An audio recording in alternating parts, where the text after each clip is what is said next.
He's a dick! It's one of them cartoonies are coming on. I like cartoons. Don't you like cartoons?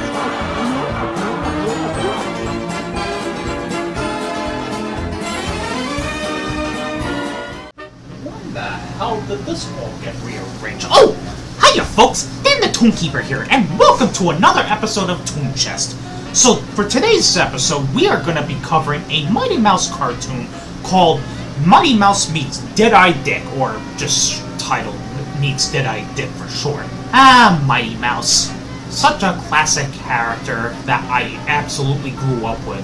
I remember him in shorts such as Wolf Wolf and Wolf Wolf and... Did I say Wolf Wolf? So yeah, as you can tell, most if not all of my exposure to Mighty Mouse growing up was through that one short Wolf Wolf. And the reason for that is because it was the only Mighty Mouse cartoon that fell into public domain. Actually, it wasn't just the only Mighty Mouse cartoon that fell into public domain, it was the only Terrytoon that fell into public domain, period. And correct me below if I am wrong in that front, but from what I have seen and researched, Viacom/CBS, now under Paramount nowadays, they've done a consistent job renewing the copyrights of the Terrytoon shorts as a whole, except again for that one short. And frankly, I have no idea why, because the quality of the Terrytoon shorts in general, just, you could tell that it wasn't up to par to what other studios were doing at the time. I mean, I'm not just talking about the technical aspect of it, because, well, that's obvious enough, but even the writing, too. If the short wasn't interesting, it was trying to copy what other studios were doing much better at the time. And even that statement deserves its own asterisk, as there were a lot of Terrytoon shorts that I still enjoyed regardless. But we're not talking about Terrytoons as a whole today. We're just talking about that one Mighty Mouse short where he fights a dick, apparently. So, is this short going to be another one of those Mighty Mouse cartoons where he doesn't appear until the very last minute of the cartoons? And I mean that literally, because that was his characteristic in his earlier shorts. Or is it going to be in the category of his later, Oil Can Harry cartoons, where he actually has a starring role in them? Is it going to be either, or what? Well, I guess there's only one way to find out, and actually watch the cartoon. Let's roll. Headphone in. And just so you all know, as I referenced in the upper right-hand corner, somewhere on the screen, the original title card for Meets Deadeye Dick was found, and that was ripped from a YouTube video, which unfortunately doesn't have the complete title sequence, as in the director and story credit. That frame was missing, so we're just going to be referring to the Terrytoons print of this very cartoon, rather the reissue print of the short. So, without further ado, here we go. In 3, 2, 1, and go.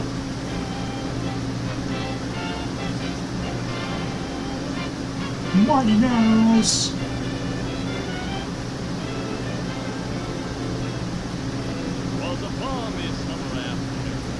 What was considered balmy in the 1940s, global warming has shifted my perception of what was warm, or what's actually warm. Oh boy, that escalated quickly. And there's our dick! You know, if I ever lose an eye, I would want my socket to be replaced with some sort of artwork like that. Rest in peace, Gravestone, or Out of Order.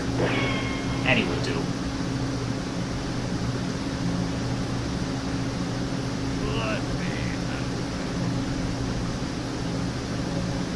Something tells me this bar did not pass the health inspection.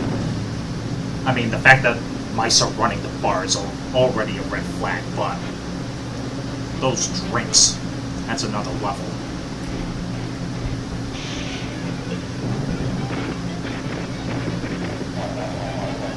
You know,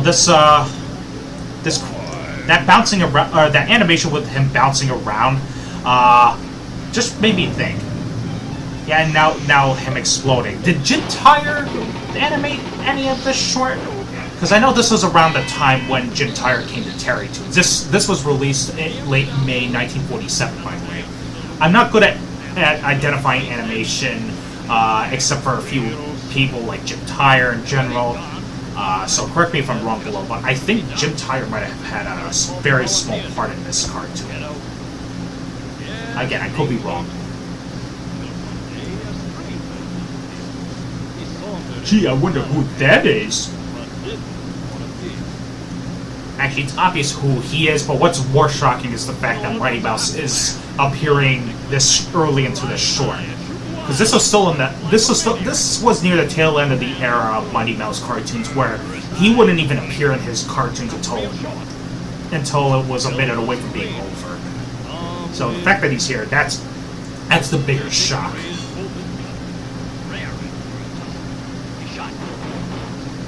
Don't mess with anyone who drinks milk at a bar, I guess.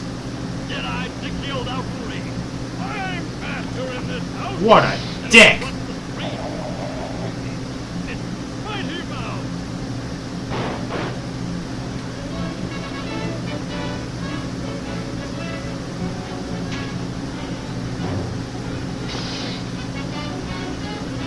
This was way too good to be true for Mighty Mouse to be appearing early and ending things early, but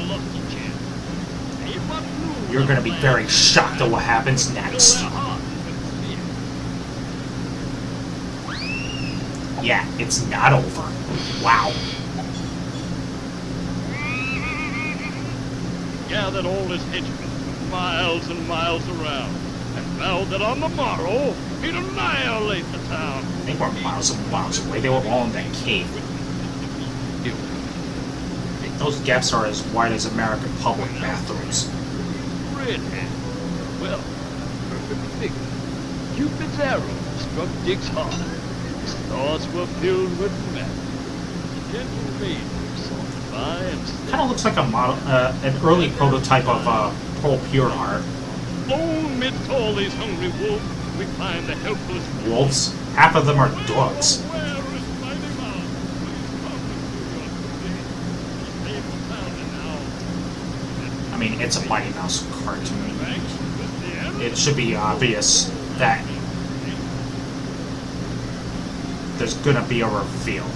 You don't have to ask us, where's Mighty Mouse every time?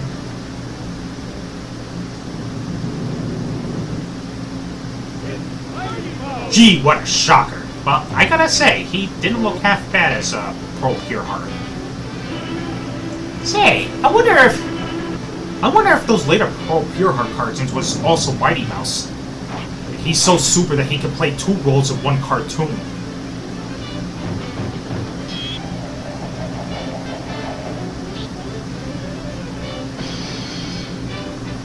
You gotta love those very simple sound effects that Terry Toons kept on using until Paul Terry retired in the mid-50s. Oh, that's modern design for the Wild Wild West.